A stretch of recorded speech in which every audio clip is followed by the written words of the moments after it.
Não só meu, mas de vários, eu participei muito nisso, é a construção e a efetivação daquela sede que está lá hoje na Nicolau Becker.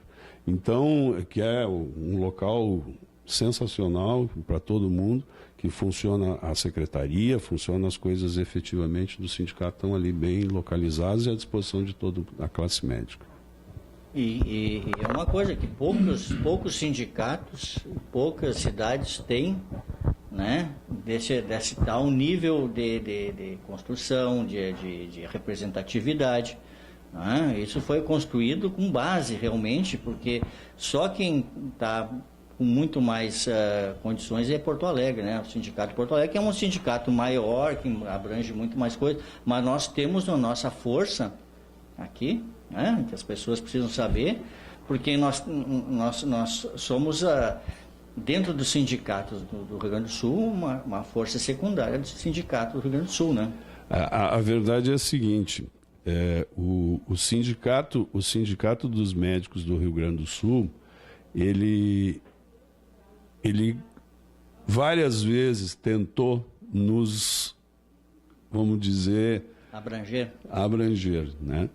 Mas a gente resistiu heróica e bravamente nessa tentativa, porque, apesar de pequenos, a gente conseguia se manter, né? Como eu disse, com muita luta, muito sacrifício, financeiramente difícil, mas nos mantivemos ao longo do tempo, efetivamente lutando, e isso fez com que o Sindicato dos Médicos do Rio Grande do Sul, que hoje é o maior sindicato do Brasil, superou São Paulo, superou Minas, é um sindicato exemplar. Muito atuante. Muito atuante, presta inúmeros serviços a todos os seus sócios, mas porque se tornou muito grande. E eles foram agregando pequenos sindicatos a eles e conseguiram se tornar realmente, em termos de sindicato, uma potência. Mas nós, assim como Caxias, continuamos resistindo à não encampação do Sindicato dos Médicos do Rio Grande do Sul. Então, é uma forma diferente de atuar, mas estamos aí, estamos na luta. Inclusive,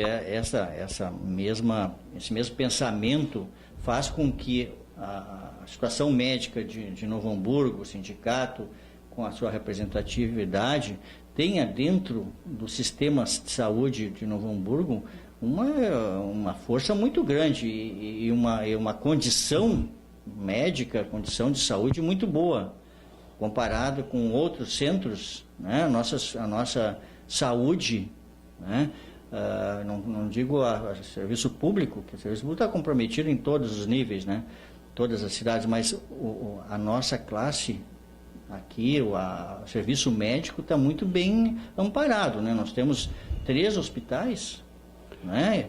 E com uma força muito grande e bem estruturados aqui em Novo Hamburgo. Né? Eu considero Novo Hamburgo uma situação até privilegiada em relação aos outros municípios. Se a gente olhar para o lado, por exemplo, a cidade de São Leopoldo, com um único hospital e público, né? Um hospital que depende da verba da prefeitura, da condição financeira da prefeitura, da doação do Estado ou da União para que o hospital funcione. Nós temos em Novo Hamburgo 3 hospitais. Um hospital municipal, que se não funciona como deveria, tenta, né? Dá o primeiro atendimento à população que não tem convênio, né? E temos o Hospital Regina, que é uma referência na região toda, que sempre foi um hospital extremamente bem qualificado, com recursos técnicos e os mais avançados possíveis. E temos o Hospital da Unimed, que presta um serviço não só fantástico para os seus usuários, mas como serve também de hospital referência no que se refere para os profissionais que querem atuar de forma particular, privada, têm a opção de levar os seus pacientes para o Hospital da Unimed. Então, e com o hospital que tem todo um centro diagnóstico, com tudo que há de melhor. Eu gostaria de dizer o seguinte: Novo Hamburgo hoje perde paciente, vamos chamar assim, perde paciente para Porto Alegre, por exemplo, que é um centro referência somente nos casos de transplante. Porque todo o resto, passando das coisas mais simples até a cirurgia cardíaca, tudo isso é feito em Novo Hamburgo. Não há motivo hoje para um paciente sair de Novo Hamburgo e procurar um profissional em Porto Alegre. Porque todo o resto é feito aqui em Novo Hamburgo e é feito por profissionais. Nós temos em Novo Hamburgo hoje profissionais da mais alta qualificação. Então, isso há muitos anos atrás, há 10, 12, 15 anos atrás, as pessoas diziam, não, eu vou a Porto Alegre porque aqui não tem. Não, e essa situação não existe mais. Novo Hamburgo se qualificou, se modernizou, passou por todos os avanços diagnósticos e tecnológicos necessários e hoje tem aqui todos os recursos. Uma das coisas que a gente tem recebido de queixas dentro do programa é do serviço público. Eu sei que tu não gostas muito de falar, mas até no fim do programa eu vou te fazer uma pergunta mais específica com isso, para as pessoas saberem. Mas em relação ao serviço público, porque muitas pessoas não fazem aqui e são encaminhadas para Porto Alegre pelo SUS, pelo serviço público, porque não tem aqui. Né? É essa grande queixa. O que nós estamos falando, só para dar uma visão melhor para as pessoas, é do serviço particular e o convênios. Isso nós temos de tudo e não precisa sair. O serviço público é uma outra parte. Sim. Em que realmente as pessoas com menos poder aquisitivo vão ter que sofrer e estão sofrendo um pouco mais, porque não estão tendo essa atenção melhor, né?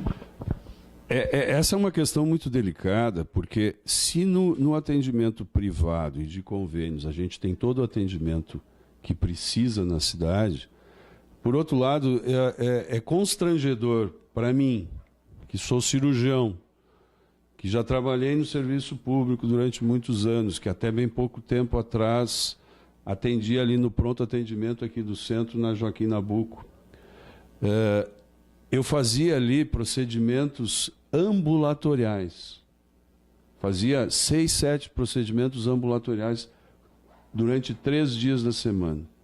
Eu fazia extração de unha, eu fazia cantoplastia, eu fazia drenagem de abscesso, Os postos agendavam procedimentos ambulatoriais e eu fazia esses procedimentos ali no pronto atendimento ali no centro. A demanda era tão grande que era um verdadeiro absurdo a fila de espera para fazer uma cantoplastia, para tirar um calo, para tirar um cravo plantar. E isso hoje, até onde eu sei, continua essa dificuldade. Os pacientes têm que operar uma coisa, às vezes, extremamente simples, um cisto sebáceo. O cara leva semanas, meses, para conseguir ter o seu problema resolvido. Isso sem falar naquelas questões que envolvem as cirurgias chamadas eletivas, né? A cirurgia de vesícula, a cirurgia de hérnia, a cirurgia de intestino, que pode ser feita aqui na cidade desde que o poder público queira. Esse é o grande problema, porque não é feito nem mais isso aí. Né?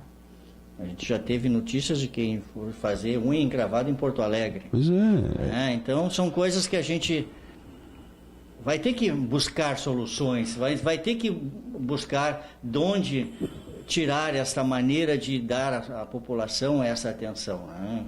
Eu me lembro que eu fiz um levantamento enquanto trabalhava aqui porque eu era o responsável pelo funcionamento do pronto atendimento aqui no centro. E eu fiz um levantamento junto aos postos municipais da demanda reprimida que havia na cidade.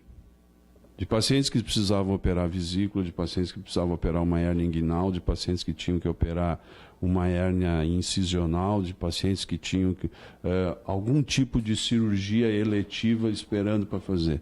Essa espera passava de 2 anos. Isso é uma vergonha.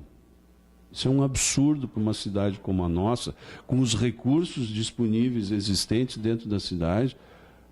um paciente, um cidadão qualquer que paga seus impostos tem que esperar 2 anos para uma cirurgia. Isso não tem cabimento.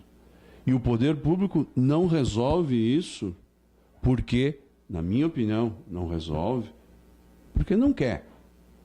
Por quê? Porque ele dispõe do hospital, dispõe de profissionais, basta querer, é só fazer uma gestão disso. A gente está cansado de ver na televisão aí, tem mutirão de cirurgia para resolver problemas de catarata em tal cidade. Os profissionais se organizam, a prefeitura se organiza e vai lá e faz um mutirão de cirurgias no final de semana, resolve todos os pacientes que precisavam operar catarata, estão com o seu problema resolvido naquela cidade, naquele momento. Por que isso não é feito em Novo Hamburgo? Não estou falando especificamente da catarata, mas estou falando de problemas cirúrgicos que podem ser resolvidos. Quantos pacientes devem estar esperando por um procedimento de otorrino, por exemplo? Aí vão os interesses políticos. Aí vamos entrar nessa profundidade esses detalhes. Mas existem soluções. Mas existem. Eu concordo. Existem soluções. Tem que saber disso, que existe e que falta uma vontade social. Eu não diria, eu não digo social. É um interesse social. Não resta dúvida que é um interesse que precisa ser demonstrado na parte social. Ok, concordo. Mas o que precisa haver é vontade política de tentar resolver esse problema que, na minha opinião, nos envergonha. Eu tenho vergonha de dizer aí na rua que sou cirurgião, tendo lista de 2 anos de espera para a pessoa operar uma hérnia inguinal. É verdade. Doutor Fernando, nós vamos fazer um intervalo e vamos voltar a conversar para os telespectadores saber um pouquinho mais do seu trabalho e dessas suas opiniões sobre a medicina, sobre a sociedade, sobre a saúde. Até daqui a pouco.